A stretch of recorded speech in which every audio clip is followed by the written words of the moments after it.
Our first topic in the deployment journey is Cicd. So the first natural question is, what actually is Cicd?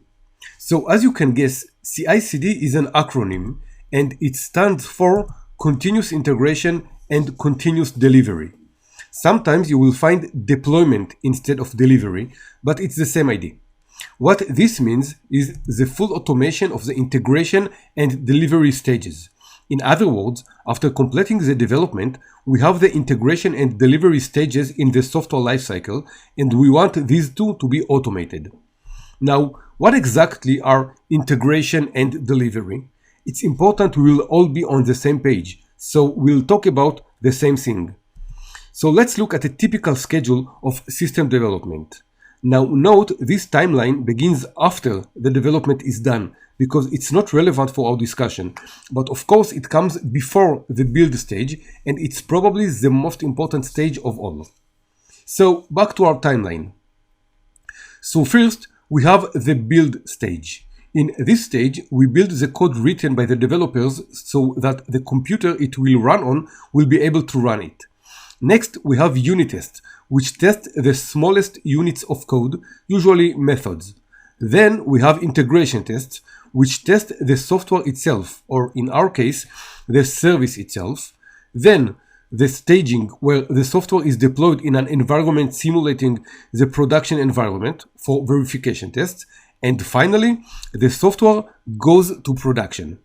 So these are the basic 5 steps. You might find timelines that look a little bit different, perhaps with UAT, user acceptance tests, but I've decided to keep this one simple for the sake of the discussion. Now, the first 3 steps, the build, unit test, and integration tests, are called integration. The integration stage is where the code is built and tested, and the result of this stage is a tested piece of software ready to be deployed. The next 2 steps, the staging and the production, are called delivery or deployment. This stage is where we take the software, the integration stage made for us, and deploy it on the environments we want. First on the staging, and then, when we are satisfied with the results, on the production servers. So these 2 stages, the integration and the delivery, define the full life cycle of the code once its development is done. Now, when talking about automating the integration and the delivery, we actually talk about Cicd.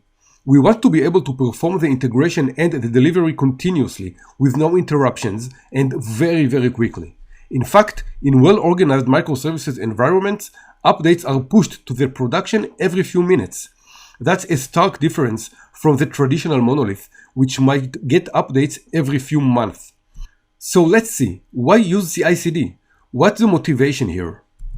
So first, as we just said, faster release cycle. We can accelerate our deployment cycles and push updates quickly and efficiently.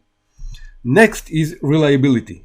With Cicd, we have reliable tests on each step of the way and usually a sophisticated alerting that let us know of any problems found. This is much more reliable than manual testing, which often misses problems and approves defective software. Next is reporting. With Cicd, we have extensive reporting in place, showing us what exactly is the state of the application, which test passed, which failed, what was the reason for that, how was the performance of the code, and more and more. Cicd tools collect a huge amount of data, and a lot of insights can be generated from it. Now, to understand the concept of Cicd, we must first understand the concept of pipelines. Pipelines are the heart of the Cicd process. A pipeline defines the set of actions to perform as part of the Cicd. A typical pipeline will begin with building the code, then testing it, and if everything went fine, deploying it. Modern Cicd tools use the YAML language to define pipelines, and usually there is also a UI representation of it. For example, here is a pipeline defined in Azure DevOps, one of the most popular DevOps and Cicd tools. As you can see, the pipeline begins with installing the software required, including its dependencies, then building it all, testing, publishing to test environment, and finally, publishing it to the production machine. Other tools have similar representations, and the idea is the same for all of them. Now, what is your role as the architect regarding pipelines? Well, first, make sure there is a CI/CD engine in place in the organization. It doesn't really matter which one, just that there is one. Of course, if it's possible to use one of the cloud-based engines, such as Azure DevOps that we just saw, that would be great. But there are also great on-premise tools, such as Jenkins, you can use. Next, help the team to shape the steps in the pipeline. You have a very good knowledge about the software. After all, you designed it, so you can definitely assist in designing the pipeline for testing and deploying, and you will sure bring value to the table. Okay, so that was about the CI/CD. And now let's talk about the deployment itself.